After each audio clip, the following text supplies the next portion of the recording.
What's up and good morning, War Report family. You got Ike Jones. We're here, another morning drop today, talking a little more about the competition at running back. Of course, we know one Jarquez Hunter was present at practice, but we got so many more opportunities for you guys to talk about guys in this room, and we want to discuss all of it right here. Y'all know how we do War Report style. Let's drop it on them.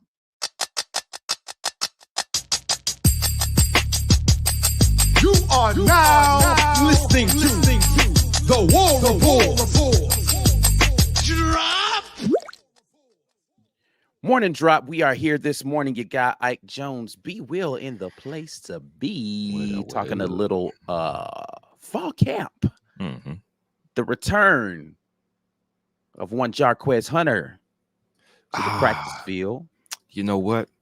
I should have queued up that it's the return of the gangster by Outkast. Just the beginning. It's the return. So I missed a good opportunity, man. I should that would have been a good opportunity. I should have tweeted that out. See, it was covert. Yeah. You know what I'm saying? It's all good.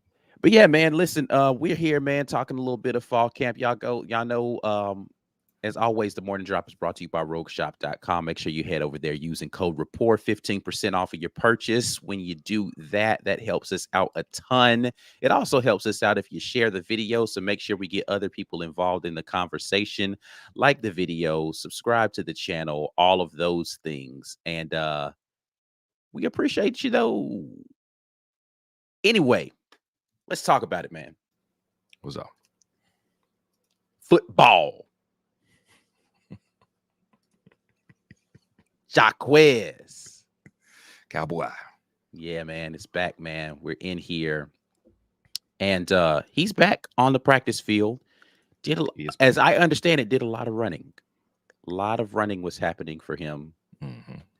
But how you had an opportunity to be there at fall camp yesterday. Yes, I did. How did the running backs in general look? But you can talk about Jarquez for sure. So the viewing period was very, very limited. The viewing period was, we got out there and they we're finishing up what looks like just a very early kind of warm-up thing. And then they went to stretch. So we got to watch them stretch for 15 minutes. It was riveting and inconsequential. But shortly thereafter, we got to see them doing what looked like on the defensive side, some installs, which is the coach is where the quarterback would be, says a word, and then the guys get in position based on the word that they said and where to move. I mean, it was it's fall camp. It looks like base installation stuff, but it was still interesting. You know, I got to see JC Hart out there taking some reps on the defensive side. Got to see a couple of guys I forgot about. I was like, "Hey, who is this number in this name?" I'm not gonna say who it was. He was like, I'm like, "Oh, that's right. I forgot he plays. I forgot. I mean, he looks good out here," which is why I asked. I was like, "Man, this guy's really moving quickly with some purpose." What's very interesting to me is that the contrast between last fall camp and this fall camp. I can say for sure that we heard last summer that these guys were ready for the fall, that they were prepared, that they thought that they were going to change some minds and buck off some of these expectations. But I definitely felt like there was more pop and more purpose in the actions and in the activity in fall camp this year compared to last year. It was definitely noticeable. So after the stretching period, though, they did the installs on the offensive end. It was a lot of what we saw in spring, which is you got 3 quarterbacks. They're all taking turns doing these reps, practicing handoff, throwing the shallow pass. We're talking about so light. The most of the offensive players didn't even have on their helmets. All right, so just to be clear on what we're talking about here, which is why, even though you could say, well, hey, here's the 1s, 2s, and 3s, it wasn't that serious. It looked like pure repetition and installation for everybody to get used to doing this with everybody. Now, you knew who the 1s were, because when you knew when Jarquez was out there, oh, that's a 1. When Fairweather's out there, okay, that's a 1. When I'm trying to think who was somebody I saw. Jay Fair was out there. I don't really know what the pecking order is in the wide receiver room, but I'm going to assume that's a 1. So you saw them taking those passes and those handoffs. And shortly thereafter, after the defense finished the little installation, offense did that for a little while. defense went out, and most of those guys worked on what looked to be the special teams execution. So you got to see a lot of different players trying to field those the kickoffs in case it's a short kickoff, that type of thing. But there was nothing sensational out there, man. It was very, very light work. Well, light on my part. I'm on the sideline standing. They was doing some hitting with that Right. with their punt coverage. But as far as details and a lot of, hey, well, here's what we can glean from this, I don't think we're at that point yet. I still Yeah, I think mean, we're a for couple sure. of scrimmages away. Yeah, we're a couple scrimmages away from being able to tell what's what. So unfortunately, when it comes to the running back room, I could not tell you what anything that we saw in media viewing meant for what this rotation is going to be. I do know the Cowboys back. Yeah. And I'm excited for the Cowboy to be back. Well, so what I want to discuss though in regard to this running back situation is there has been there was a statement by Coach Philip Montgomery. I don't have it queued up here like I did yesterday, but he said that they're looking at doing running back by committee this season. Hmm. And they're looking for opportunities to get a lot of guys involved. He's excited about the prospects of Brian Battie. He's excited about what Damari Alston's going to bring, but also Jarquez Hunter. But what do you think about that running back by committee? There's even been mentioned that Steven Jackson. I'm just messing up everybody's name today. Everybody just gonna get a new name today. Sean Jackson is gonna have an opportunity this season. What do you think about running back by committee? Let's see, if we're saying Hunter, Alston, Battie, Jackson, and Cobb, a five-headed monster? Listen, man, I don't think that there's any doubt that our running back room is the deepest and most talented room. If you're talking about depth chart concern, you could go 4 deep and be like, I don't know, we might be fine. If you're telling me Sean Jackson, we're down to Sean Jackson, Jeremiah Cobb, that might be as good as a 2-back rotation as we're going to find most teams in the SEC. I understand why they would do this. I think we're so used to having a bell cow back here, and not only going back through Gus's tenure, but also before then. We're used to having one bell cow back, the exception being when it was 2 bell cow backs in Ronnie and Cadillac. I don't think it would be a terrible idea to do this by committee because you've got so many guys that came here to get a bite at the apple. You've got guys with different skill sets. Like Sean Jackson, I'm sorry, man. I don't want to tackle anybody that big. I don't want to tackle anybody, so let's get that on the record. Yeah. But you see that man coming on 4th and 1, on 3rd and 1, on 3rd and goal and very short yardage. I've got to think they're going to be able to find some utility with him. I've got to think that he would be a phenomenal blocker because he kind of looks like an anvil. So I would expect them to find room for all of these guys. Get Jeremiah Cobb some bites at the apple because you don't want your extremely talented running backs to hit that portal. And that's going to be a big determining factor here. We think that's going to be a big determining factor in what type of games they call in the fall when it comes to, are we going to be pass happy or run happy? Well, even if we're blowing people out, I expect us to throw the ball because we have to show recruits we're willing to run you. We have to show wide receiver recruits we're going to get you this productivity. And I expect the same with the running back room. Sure, we could Jarquez and Damari our way to a victory probably every game that we're in if it's close enough. But do you want Cobb to get out the door? Because he said, well, obviously there's no room for me. So what am I doing here? Give these guys some snaps. Let them, it doesn't have to, he doesn't have to go for 1,000 yards in his first season, but he's talented.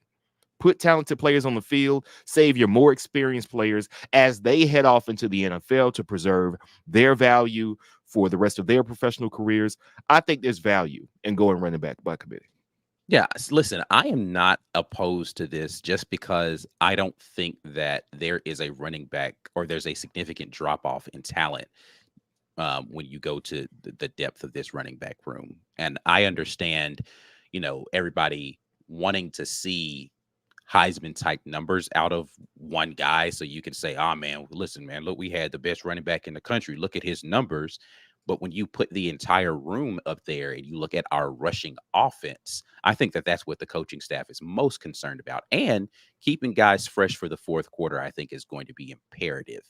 Yeah. And I think what they're going to figure out is we're just going to ride the hot hand today. Whoever's the guy that's seeing it best, holding on to the ball the best, that's the guy that we're going to continue to put out there for this particular game. It's not going to be, this is our guy, we're going to run the ball with this particular person. They're just going to say, hey, you've got it today, and we're going to make sure we keep feeding you opportunities to continue to do whatever. I don't think running back is one of the, some running backs are guys that they need more reps to really kind of get into it. Right. Running back's not really like quarterback, though, where you can mess up their rhythm specifically. I don't think, right? Like, I haven't talked to a running back. I'd love to get a running back on here and see how they feel about that. But I'm sure if you talked to a guy like, I don't know, Kerryon Johnson, right, who could have benefited from having somebody else to come in and spell him every now and then, maybe he would say, yeah, man, listen, I don't want to go out there and tote the rock 30-something times a game. That's a good question. Cut my reps down by 10, and I'm going to be more effective in those lesser carries. I want to know if running backs, and Kerryon's a good example, if you asked him, would you have preferred to have 10 less carries per game or 5 less carries per game? Because a lot of those times we actually needed Kerryon to kind of salt that game away and preserve it. But I mean, if you give him less carries earlier, though, right, so that he's fresh fourth quarter. But we didn't actually have a back who was comparable to Kerryon at the time. Our running back room was deep, but it wasn't necessarily as talented as who our main back was. But I wonder if you say, hey, you're not going to be a 1,000-yard back, but you're going to be a healthy back at the end of the season. Would they take that in over being? I mean, I think some guys want to be, I got 1,300, 1,400 yards. I did it on the ground in the SEC. That's a mark of pride. But I wonder what they would say. And we might have a chance to find that out. Yeah. I definitely want to be able to talk to guys and see how they feel about this. It's an interesting thing, though. I think it's interesting, though, specifically Sean Jackson being mentioned in that conversation about guys who are going to have opportunities. I think he's earned the right to at least be in the conversation. But in your opinion, you've talked about how difficult he is to tackle. We've heard the guys on the defense talk about how difficult he is to tackle. Like, how likely do you think it is that Sean Jackson breaks into this rotation, considering, again, you've got Jarquez Hunter there. You've got a guy like Brian Battie, who you've brought into this room, who wants to come in and contribute in a significant way. You're going to get his opportunities to do that in the kick game, but hopefully the other team isn't scoring enough for him to have to do that plenty of times throughout a game and impact a game in that way. You've got a guy like Damari Alston, who has been waiting in the wings only a year. Like, I mean, we feel like it's been a long time, but that's dog years to talented guys. Like, man, I didn't do it very much last year. Only got, really, most guys want to say 3 years and they're out of there. Right. Yeah. So he's really only got 2 more years of eligibility that he wants to exhaust, likely. And then you've got Sean Jackson sitting there at that fourth person. Right. How likely is it that he's going to get snaps, because he's got less eligibility than a guy like Cobb, who's just now getting here, but super talented, and people don't want to take the ball out of his hands? Like, do you think it's even feasible that Sean Jackson gets carries in a running back room that's littered with those names and that talent? Well, I think the question will come down to how intentional are the game plans going to be? Are we going to be hyper focusing what personnel we put on the field to take advantage of defensive weaknesses? And what I mean by that is, if you've got a team that's soft up front or in the middle and they aren't great at tackling, but I got to tell you, I'm not putting my smallest back out there. I'm putting my hardest to tackle back out there. Or if we've looked at film during the season, Ike, and you were looking at somebody who's like, listen, they're terrible on the edge. All right, well, Battie's going to be the guy you see all day. I'm putting my fastest straight line back on the field, because if you are terrible out there on the edge, speed, buddy. I'm testing you with speed. I guess it kind of comes. We got a couple of guys who could do that, right? Like, I think that, the good thing about a guy like Jarquez Hunter, he does a little bit of both. The good thing about a guy like Damari Alston, he does a little bit of both. Brian Battie probably is the quicker guy that you want to be able to test the edge with. Sean Jackson, faster than you think, but probably not the most adept at that. And then you definitely have Cobb to be able to do that. We've got guys that can do a healthy mix of those things. So that's one of the things that is exciting about this running back room. I am very interested to see how they deploy these running backs into Mhm. this game plan because there's so many that are available. And I think that there's talent 1 through 5 in that room. So I don't know, man. It's going to be interesting to see how it actually pans out when we get into this, into the meat of the SEC schedule specifically. And like, is it a matter of who they can trust? Is it a matter of, hey, we're going to stick with, rotating these guys in because they're going to want to run tempo, right? And with tempo, you don't really want to sub out a lot. So how quickly are you able to shuffle guys in and out and still keep the pace that you want to be able to play with? That's going to be an interesting thing too, because when you substitute, you allow the defense to slow you down a little bit more. So I That's don't true. know how any of this stuff is going to work, man. Yeah, But I what I guess do, go ahead. I was kept thinking it really kind of depends on what we end up doing on offense. Like if we wanted to hurry up and grind somebody down, then you don't want that back right back on the field. I don't know how many guys are going to be built to endure what Trey Mason endured, Yeah. be the hurry up offense, be the main back, get all those yards. But Trey Mason was so different, man. he was different. I wonder if it's going to be situational. Like if we're trying to possess the ball and we're trying to run the clock, do you put Jarquez his running style is just, it's so unorthodox. His body, I guess how you would key in on a running back, it doesn't really tell you. You're not going to get the right information if you're just looking at his hips, because his hips and his legs do different things than most running backs do. So you can't read them. I would probably put Jarquez out there to finish games. Mhm. And I think he's already been a great finisher for us, even in the last 2 years when Tank was here.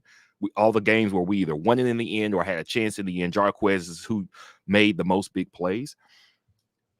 I wonder if they break it up by quarter. I think Georgia probably did a good job of this in 2021. You saw a different running back pretty much every drive. Yeah. So there was no danger of anybody getting tired out. They were mostly defensive. Their offense wasn't just driving them like it did in 2022, but you're going to see a different back, and we're not going to have to worry about that back getting tired or anything like that. When it's time to run this clock, we got guys to run this clock. I expect it to be situational on who gets what snaps, but I also expect it to be based on what's going on in the game, but what is this opponent worse at? What do we have that can solve their puzzle? And I hope we have the right amount of faith in the coaching staff to do stuff that makes sense.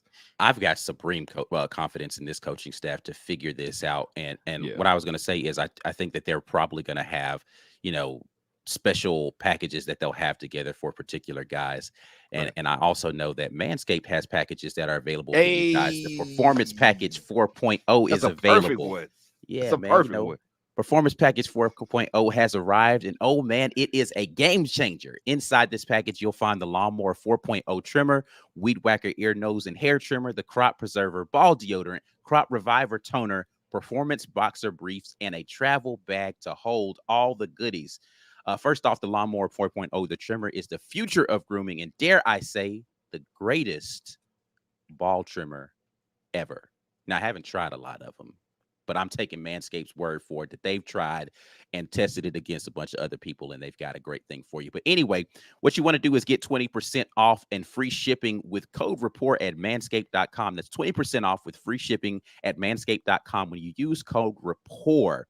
Again, support for the War Report is brought to you by Manscaped. Unlock your confidence and always use the right tools for the job with Manscaped. We are going to head over here and see what you all are buzzing about. You see what I did right there.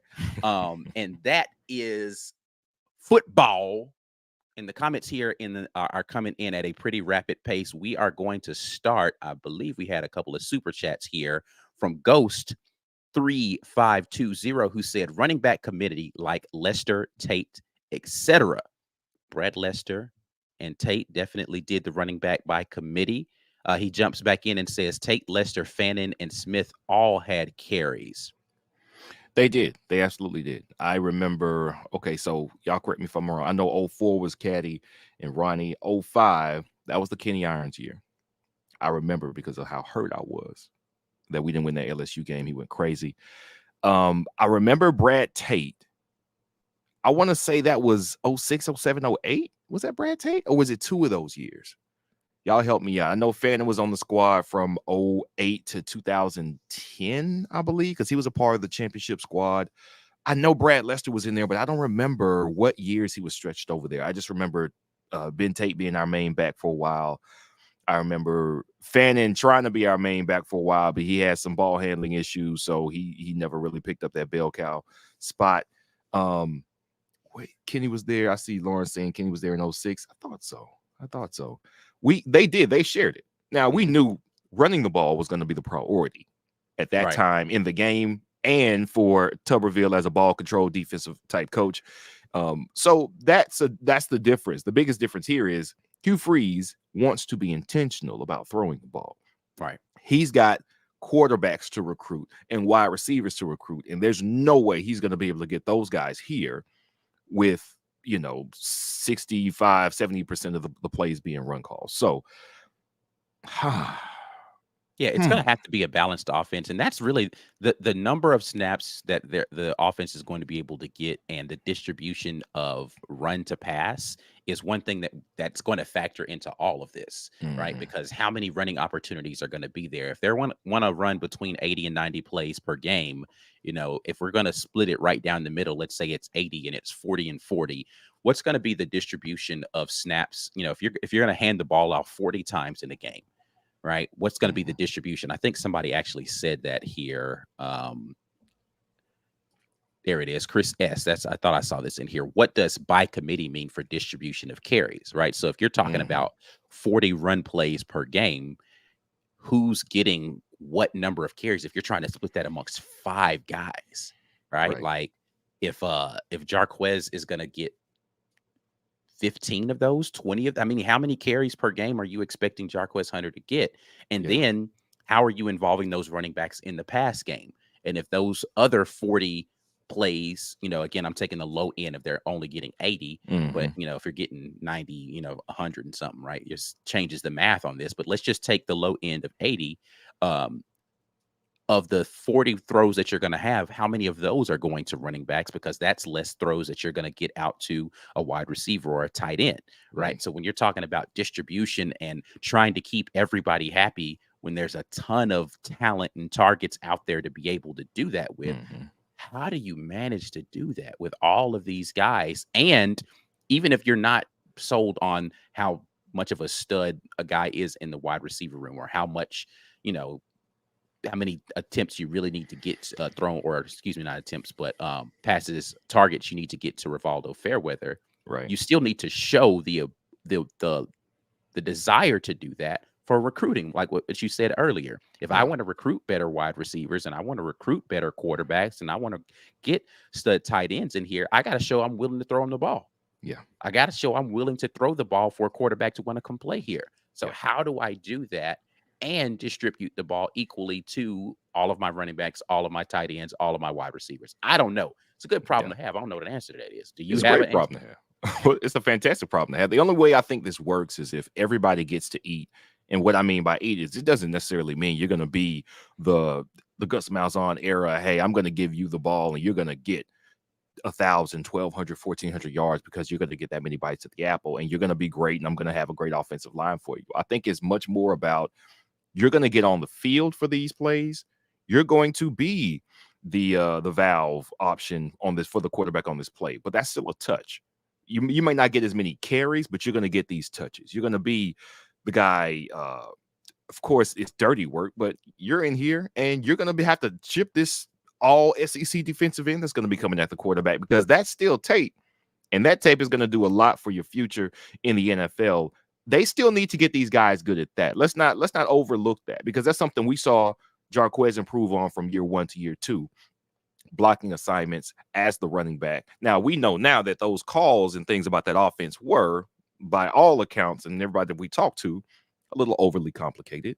So maybe that was part of the problem there with year 1 Jarquez, but everybody's going to have to get better at everything. And I think there's nothing but advantage to putting these guys in, even if it's not to hand them the ball.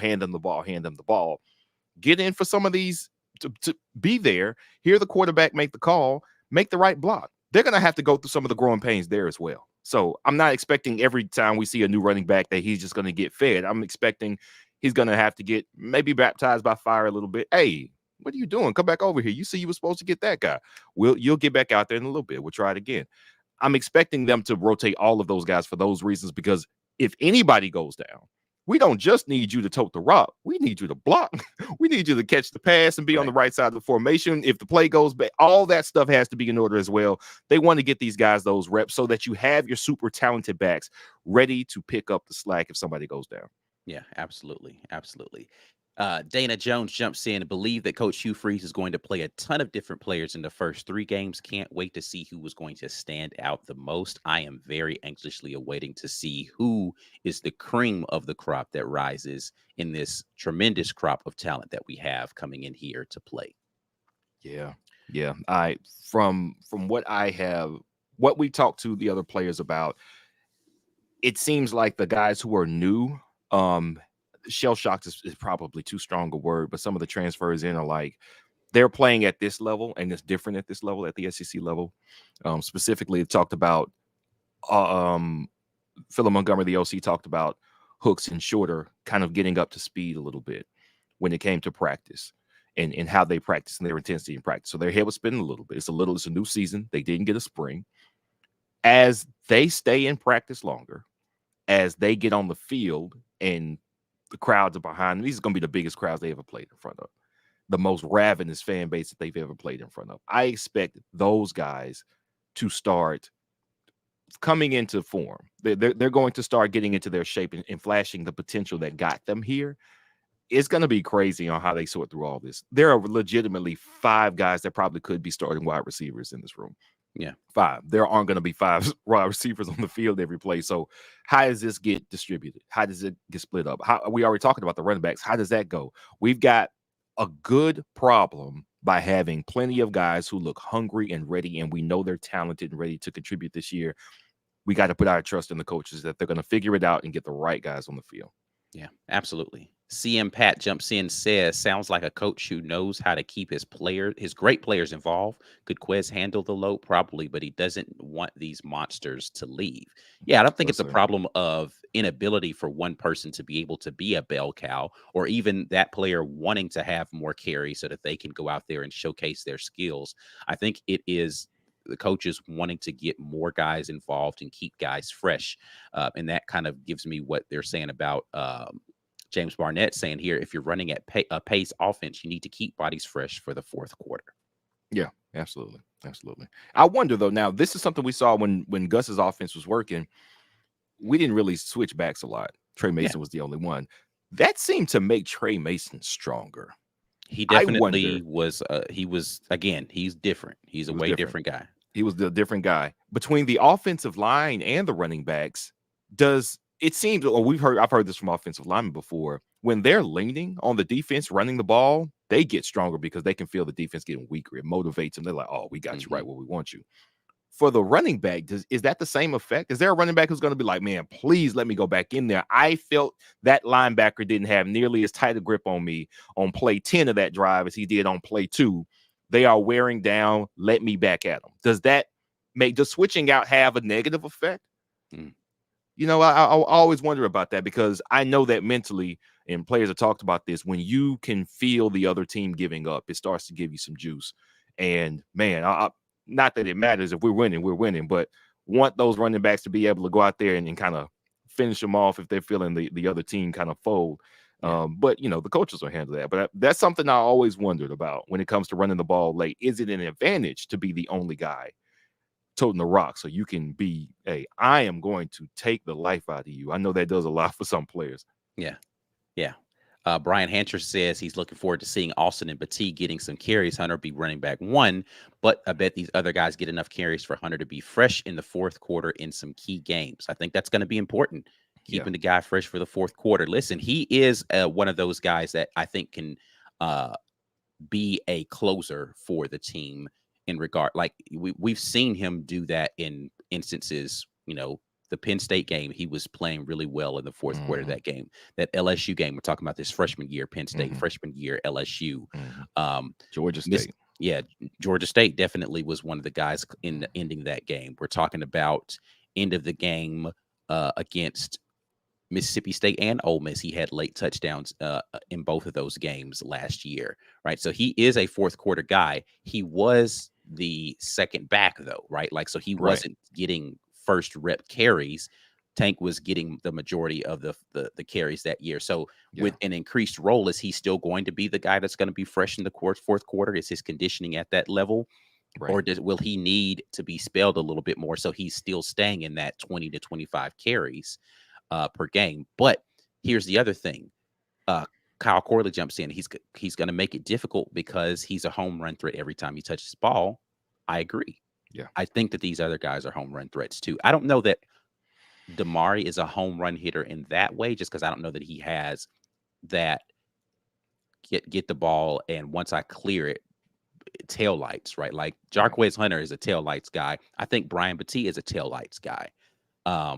And I think Jeremiah Cobb is a tail lights guy, right? Like I think that we've got 3 legitimate home run hitters in that running back room where if you want to play close to the line of scrimmage, if you miss at the first level, good luck. Yeah. If they bend the corner when we're running, a wide off tackle situation, or they get the cutback lane and nobody's to the opposite side when they cut it back, good luck. Yeah. Because you got to catch them. And I don't know a lot of guys. I can't recall a single time that I remember Jarquez Hunter getting run down if he was in the open field and a guy had to try to catch him. I don't know if I can remember that happening. I want to say it was the Bama game last year. He got pushed out of bounds because he had gained quite a few yards on a big carry. But no, Jarquez is, which is, again, his running style is so weird. He's got this, he can shake people off. After contact yards is phenomenal. But he also is sneaky fast, but he doesn't look as fast as like Tank looked running in the open field. But Jarquez is just as fast as Tank, if not faster. Like it's crazy, man. We got crazy Tank. Yeah, he's faster than Tank. And like Tank's a 4.5 guy. I think Jarquez could run faster than a high 4.5. Yeah. Right. He's definitely got burners on him, man. So it's gonna be different. Let's see.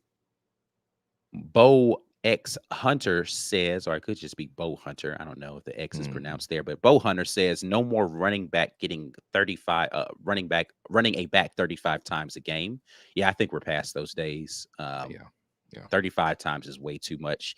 Unless it's a situation where the end of the game, you're not throwing the ball at all because you got a big lead and you're just kind of trying to soft the game away. Maybe some running back gets a bunch of carries in that situation, but even then you could still rotate guys in because you're trying to slow the tempo down. Right. You don't want to run at pace. So, all right, cool. We're going to run you for a couple, 3-4 times in a row, and we're going to throw somebody else in there, run them 3-4 times in a row. Yeah. Definitely possible. Let's see. AU alum jumps in. Can't imagine Cobb getting many reps this season, barring injury. Injury's always a factor in this. It is. And I've talked about this before. I don't know whether or not Jeremiah Cobb is going to get a lot of opportunities or whether or not they're going to attempt to redshirt him. I think it makes a ton of sense to redshirt him, but there are a lot of people. Our guy Corey is a big Jeremiah Cobb guy that says, listen, man, you can't keep a guy that talented off the field. You need to play him.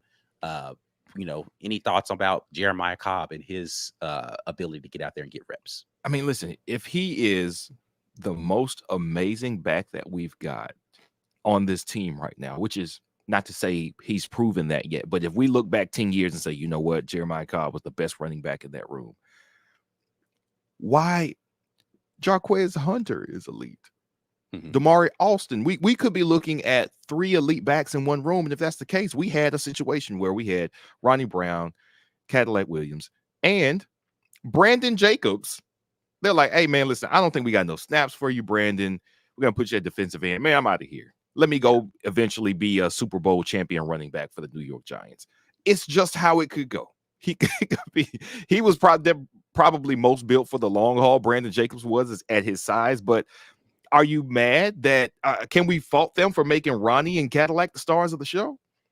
No, it is a great problem to have. I don't think there's any way to know that Jeremiah Cobb could be equally as effective or more than a Jarquez or Damari unless you give him equally as much responsibility. And at this point, it doesn't make any sense to give him more responsibility when he's behind in the play call, in learning the playbook. He's behind on the physical development because even if he's a monster, I don't think he's going to be more prepared for the SEC game than a guy who's been here for 2 years and 1 year respectively with Jarquez and Damari. We just won't know until the time has passed, and I think that's okay for now. TK jumps in and says Caddy had 41 against UGA in 01 for 167. Ask him about carries. Ooh-wee. Listen, that's anecdotal, but I'd say Caddy had injury issues. Would he Yeah, have he did. wanted to? And he actually is a perfect person to ask this question. Would he Yeah, have wanted to preserve his body a little bit more in college and lessen a little, like, when you're young and you're out there and you're fired up, yeah, man, give me the ball, coach, give me the ball, coach. But you got Ronnie sitting right here next to you. Would you say, hey, man, these 41, take 10 of these and give them to Ronnie if I know that's yeah, going to add 3 more years to my NFL career down the road, right? right, right. Yeah. And I don't think they had as much understanding of what wear and tear and Because he eventually talks the about body tread signs on. change. Mhm. Yeah. And so yeah. Yeah, you hear him talk about stuff like the tread on the tires now, as he's a running backs coach. Hmm. Is that something that he's going to be super cognizant on? Is that something that he's selling to guys? And he's saying, hey, I know you see 3 talented guys in this room. We're going to distribute these carries equally because I'm not worried about you setting records in college. I'm worried about you having a successful career here. And we're going to Right. display you enough to make sure that when you get to the NFL, you still got something left. He could definitely sell that. I was in the pros. Here's what happened. It was my hip or my knee, and my career was done early. I'm not making sure. I'm going to make sure that doesn't happen to you. We're going to get you productive. We're going to get you the spotlight on you here because we're going to be competitive, win games, and you're going to be the running back that's doing the touchdown getting. But you'll be ready and preserved for the NFL. I think that's definitely a selling point that Caddy has. Yeah. I'd love to be able to ask him that question. 22 Busy jumps in and he says that some of that has to do with sustained drives. If we get more snaps overall, it will be run and pass. And this is Yeah, 100% true. If you want to yeah, be able to get more guys involved in the offense, you need less 3 and outs. You're yeah, going to need more drives that are having, 10, 15 plays, and we're going to, have a distribution of run and pass and all of those things. You need to be able to orchestrate drives, and then it wears that defense out even more because they're just playing more plays on the field. And then we're going to get to the end of the game. That defensive line that's been trying to do whatever for 50, 60 plays already into the third quarter is just tired. They're yeah, tired. Listen, our yeah, defense will tell you that works. yeah. It It does work. works. It absolutely works. Yeah, Yeah, get them tired, coach. That's what messed us up last year. yeah, Offense wasn't sustaining drive. Defense had to jump back out there after play after play after play, yeah, or series after series. Once you get to the end of the third quarter, we're gassed. I don't have anything left to be able to stop the run. And then you see them breaking 40, 50-yard runs consistently in the third quarter against a very tired front seven. yeah, for sure, for sure. We want to save our guys. We want to save our guys, and rotating them saves them and breaks down that defense. I don't think it's anything but a win-win. So if we don't see as much as we want to see of these guys this season, hey, hopefully they've done enough and seen enough and still feel comfortable under Hugh Freeze and Caddy to stick around and come get back at it next year too. Yeah. Yeah, it's going to be interesting. I am looking forward to seeing how this distribution plays out because I think that there's a bunch of talented guys here. Is there a way to keep all of them happy and wanting to come back for another season to do that again? Yet to be seen, but we will see how that plays out. Anyway, we are about to get out of here. Before we get out of here, need to let you guys know, no midweek report tonight. Yeah. We're not having the midweek report tonight. We're going to have it, though, tomorrow. No midweek report tonight. We've got other things that we have to handle. We'll be making an announcement about that very soon, but no midweek report tonight. Tomorrow we'll have the midweek report on Thursday night. So you guys have a great rest of your evening. But as always, this show is sponsored by Rogue Shop. Head over to rogueshop.com, use code RAPPORT, get you a little something off of your purchase there. But we'll be back at you guys tomorrow with the midweek report. In the interim, go watch some stuff, man. Go watch a Fireside. Go watch some of the old morning drops that you maybe missed. And there's plenty of other content that's out here. Maybe not War Report greatness, but definitely some good stuff in the War Report network for you guys to go and check out. But we'll be back at you guys tomorrow with the midweek report. Until then, as always, War Eagle. Peace.